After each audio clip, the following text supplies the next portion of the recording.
a Airbnb. Mm-hmm. So I was just about to walk in, and two people walked up to me with a gun and a knife, and yeah, that's how it happened. But I never told anybody. I mean, I told but yeah. So there's no love lost for I really don't like the country. I went there because of Banky's wedding, so I'm not a fan of South Africa because that's the second time. The first one was a taxi driver that pointed a gun to me. What? And this one, I got robbed. Yeah, I wouldn't go back. So definitely, I'm not a fan of that country. Oh wow! I've never been a fan actually. So. But if you, let's say, live this weekend, you get booked for a big show there, would you go? Hell no. Really? Nope. So there's the safety issue. Obviously, you've had like two very, very horrible experiences. Yeah. But with regards to like the conversation, the Nigerians coming to do this in SA and everything. Yeah. Do you think it's do you think their argument is valid? What are your thoughts about that? Most importantly, I would say is really ignorant, and I don't know if I know my PR is like listening to this and they hate me saying things like this, but I'll say from the president to everybody, they're really ignorant, because I heard his speech and there was this speech where you could tell that he didn't take it serious, like he was laughing, and this is lives being lost. By the way, another guy that I have serious issues with is AKA. I think he's really ignorant. He doesn't know what he's doing.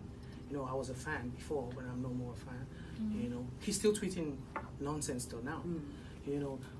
Lives are being lost, and I feel like black people over there they still have that stigma of apartheid. It's not gone yet. So because I don't understand how you hate on people that come to your country to help build your economy, because you are lazy. You're talking about people taking your jobs. So okay, now they're not there. What's going on? You understand? So I mean, I don't want to go deep in that because no. I don't want to get in trouble, but it's just really sad. But it's what's going on now. So a lot of people would like to know your opinion and everything. But I already told like my people, never ever in my life going to South Africa, no matter what. So. That's deep. Oh my god. They kill my people, man. So yeah, it's understandable. Oh my goodness. All right. So back to you. We're gonna play the song in just a few moments because we have got the Fuse program coming up. So what else is happening for Scales in 2019? Obviously 2020, you're planning a wedding and everything, but no, 2020 is what we do. So 2021. Yeah. Is that okay with you? Where is she? Is 2021 okay? Yeah, for the wedding? Shaman David book 2020. I said amen. Amen. Okay. Scales, don't fall my handle. I got you. You thought I'm responsible. They don't, anyways, I'll deal with it. I'm good. But yeah, I'm working on a new project and I'm independent now, I run my own personal label now. It's called OK Entertainment. And thank you very much. And so I'm working on an EP. I don't know when it's going to be out, but the executive producer is Teddy Riley. Nice. Nice. And so there's a lot of amazing people that I don't want to put out there right now, but I just want to blow everybody's minds away. But I'm really excited about where I'm at right now, and big shout out to you guys, man. Shout out to you guys. You guys inspire me too. Thank you. Yeah. And you said that you've been in the industry for 12 years. Yeah. What has kept you going? Because it hasn't been an easy ride. At all. There've been some rough moments. So what kept you going? Why didn't you just say I've had enough of this industry, I'm gonna go get a bank job or something? Honestly, I would just say it's passion. Because I have 2 degrees. But in what? One banking and finance, the other one business administration. Okay.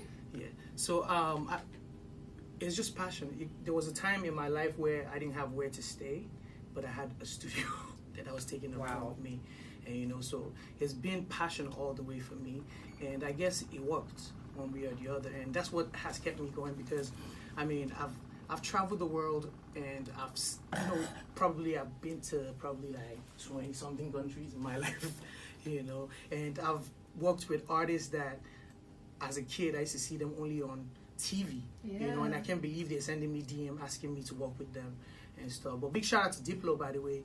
He hooked me up with Nicki Minaj, and wait. You can't just drop that like that. You kinda just, so hang on a second.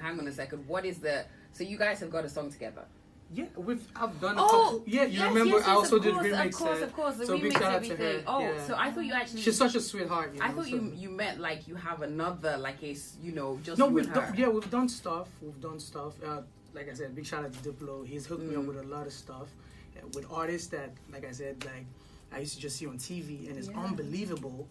And even Swissbeat too, Swissbeat wanted to meet me, so it's amazing. Well, we were having a conversation just before we brought you into the studio. We're having a conversation about culture vultures. Yeah. So right now, Afrobeats is like the hottest thing in the world. So do you feel like people, like Drake or whoever are culture vultures, or do you think that what they're doing is going to help advance, the Afrobeats movement?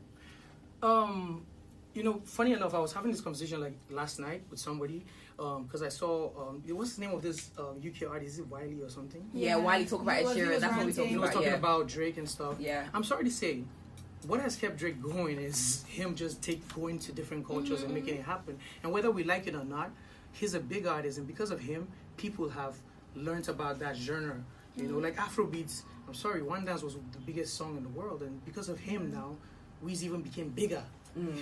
So I mean, I think it's allowed, man, because whether you like it or not, even we Nigerians are culture vultures because we take from Ghana, and stuff like that. But I mean that's why it's called music, is universal language of the soul. It's true. There was a time where every Nigerian song had like shito in it. Yeah. And you're like, what? But do you know what that is? Yeah. So I mean, that's the only way it can get bigger, because at the end of the day, it's music. I mean, the songs that I sing that I don't know what they're saying, but I just like the melody and stuff like that. But for Drake, I just think he's such an amazing dude. He's smart, and whether we like it or not, so many genres that are big now is because of him. You get, whether we like it or not. Yes, of course, it rubbed off on him. It made him bigger, but he also helped the genre and stuff. Afrobeats, whether we like it or not, he kind of helped. For Christ's sake, I heard a song that he just did recently that he was using. I don't know if I can say it already. Come on, like whether we like it or not, he's pushing us. Yeah, so just for us to take advantage. The movement. He is helping. Instead of criticizing, take advantage and move on. Come on, Beyonce, man. Yeah. You get me? Yes. I hear you. Yeah. Okay, all right then. Let us have a listen to your song. This is Oyoyo, and it's Scales featuring Harmonize. This is the Beat 99.9 FM. Straight after this, we have